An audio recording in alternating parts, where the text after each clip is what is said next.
ನರೇಂದ್ರ ಮೋದಿಯವರು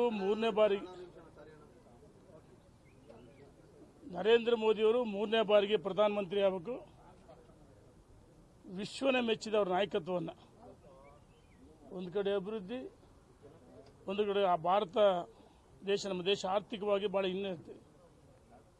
ಇವತ್ತು ಮುಂದುವರಿದ ದೇಶ ಆಗಿ ನಮ್ಮ ದೇಶ. ಹಾಗಾಗಿ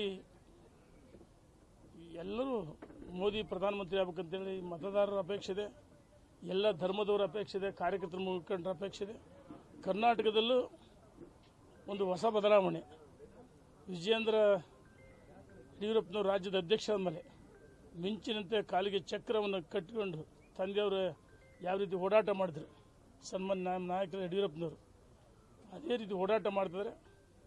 ಒಂದು ಕಡೆ ಹಿರಿಯರನ್ನು ಸಂಪರ್ಕ ಮಾಡ್ತಾರೆ, ಕಾರ್ಯಕರ್ತರನ್ನು ಗೌರವಿಸ್ತಾರೆ, ಎಲ್ಲ ನಾಡಿನ ಮಠಾಧೀಶರು ಭೇಟಿ ಮಾಡ್ತಾರೆ. ರಾಜ್ಯದಲ್ಲೂ ಸಹ 28 ಲೋಕಸಭೆ ಗೆಲ್ಲಬೇಕಂತೇಳಿ ನಿನ್ನೆಯಿಂದ ಎಲ್ಲ ಲೋಕಸಭೆಗಳ ಪೂರ್ವ ಸಭೆಗಳು ನಡೀತವೆ. ಬಹುಶಃ ರಾಜ್ಯದಲ್ಲಿ ಉತ್ತಮವಾದ ವಾತಾವರಣ ಇದೆ. 100ಕ್ಕೆ 100 ಈಗೇನು ಕಾಂಗ್ರೆಸ್ ವೈಫಲ್ಯಗಳು ಸುಮ್ಮನೆ ಹೇಳ್ತಾರೆ, ಭರವಸೆಗಳು. ನಾನು ಸಿದ್ದರಾಮಯ್ಯವ್ರು ಕೇಳಕ್ಕೆ ಇಚ್ಛೆಪಡ್ತೀನಿ ಮಾಧ್ಯಮ ಸ್ನೇಹಿತರ ಮುಖಾಂತರ.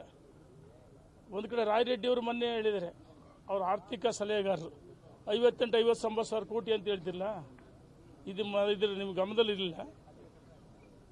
ನೀವು ಎಷ್ಟು ಬಾರಿ ಬಜೆಟ್ ಮಂಡಿಸಿರಿ, ಎಲ್ಲ ಅನುಭವ ಇದೆ. ಈ ಭರವಸೆಗಳಿಗೆ ಇದು ಮಾಡೋಕ್ಕೆ ಒಬ್ಬ ನಿರ್ವಹಣೆ ಮಾಡೋಕ್ಕೆ ಒಬ್ಬ ಸಚಿವ ಸಂಪುಟದಲ್ಲಿ ಸ್ಥಾನಮಾನ ಒಬ್ಬ ರಾಜ್ಯದ ಅಧ್ಯಕ್ಷರು, ಅವ್ರಿಗೆ ಕ್ಯಾಬಿನೆಟ್ ರ್ಯಾಂಕ್ ಅಂತೆ, ಮತ್ತು ಉಪಾಧ್ಯಕ್ಷಗಳು ಜಿಲ್ಲಾ ಮಟ್ಟದಲ್ಲಿ ರಾಜ್ಯ ಮಟ್ಟದಲ್ಲಿ. ನಾನು ಕೇಳಕ್ಕೆ ಇಚ್ಛೆ ಪಡ್ತೀನಿ, ಈಗಲೇ ಸರ್ಕಾರದ ಖಜಾನೆ ಹಣ ಇಲ್ಲ, ಮತ್ತು ಅದಕ್ಕೆ ಪುನರ್ವಸತಿ ಅಥವಾ ಗಂಜಿ ಕೇಂದ್ರಗಳು ಅಂತ ಹೇಳ್ತಾರೆ. ನಿಮ್ಮ ಹಿಂಬಾಲಕರಿಗೆ ಕೊಡೋಕ್ಕೋಸ್ಕರ ಸರ್ಕಾರ ಹಣವನ್ನು, ಅದಕ್ಕೆ ಕಚೇರಿ, ಕಾರು, ಅದಕ್ಕೆ ಹಣ ಎಲ್ಲಿಂದ ತರ್ತೀರಿ? ಈ ಭರವಸೆಗಳು ನಾನು ಸವಾಲಾಗ್ತೀನಿ ಸಿದ್ದರಾಮಯ್ಯನವ್ರಿಗೆ.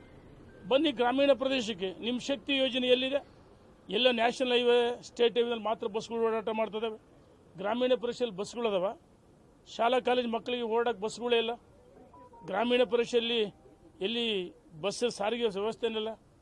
ವಿದ್ಯಾರ್ಥಿಗಳಂತೂ ಈಗಲೂ ಬಸ್ಗಳಿಲ್ಲ, ಓಡಾಟ ಮಾಡ್ತೀವಿ. ಶಕ್ತಿನೂ ಫೇಲ್ಯೂರ್ ಆಗಿದೆ.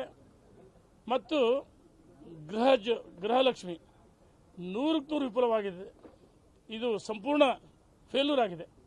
ಗೃಹಲಕ್ಷ್ಮಿ ಇವತ್ತಿಗೂ 40-45-50% ಮೊನ್ನೆ ಹಳ್ಳಿಗಳಿಗೆ ನಾನು ಭೇಟಿಯನ್ನು ಕೊಟ್ಟಿದ್ದೆ. ಅವರ ಪಾಸ್ಬುಕ್ ಸಮೇತ, ದಾಖಲೆ ಸಮೇತ ನಾನು ಮಾಧ್ಯಮ ಸ್ನೇಹಿತರು ಬಿಡುಗಡೆ ಮಾಡಿದೆ, ಪ್ರತಿಭಟನೆ ಮಾಡಿದಾಗ ಹೇಳಿದೆ.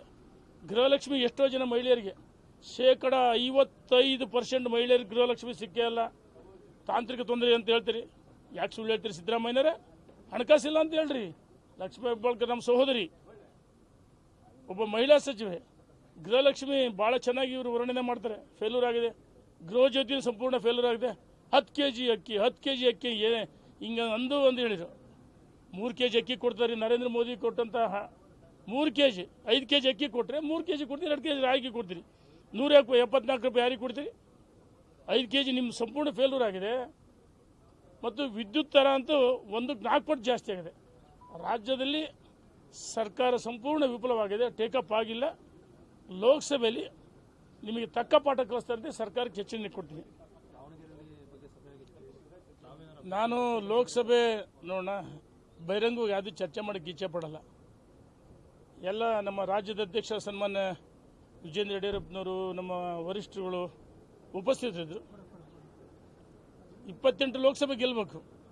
ಇಲ್ಲಿ ಗುಂಪುಗಾರಿಕೆ ಯಾವುದೂ ಇರಬಾರ್ದು. 28 ಗೆಲ್ಲುವ ಬಗ್ಗೆ ನಮ್ಮ ಗಮನ, ಅದ್ರ ಬಗ್ಗೆ ಗಮನ ಹರಿಸ್ತೀವಿ.